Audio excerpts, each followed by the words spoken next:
Дана, сен не істеп отырсың? Аға, біз бүгін сөздің құрамы туралы оқыдық. Сөз дыбыстардан ғана емес, мынадай бөлшектерден де тұрады екен. Мынаны түбір, ал мынаны қосымша дейміз.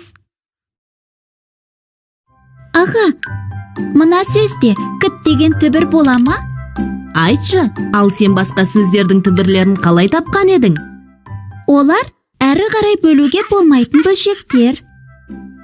Дұрыс айтасың. Тек сен мынаны ұмытпа.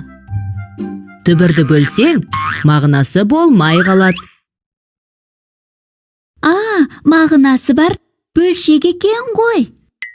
Ал кіт десек, мағына жоқ. Ендеше түбірі кітап.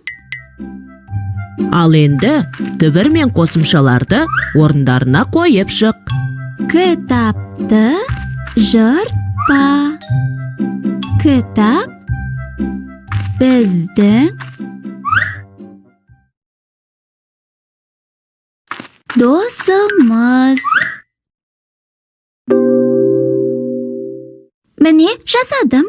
Керемет, Дана.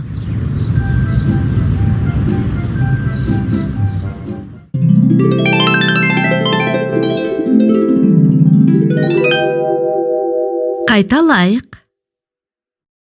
Түбір мен қосымша.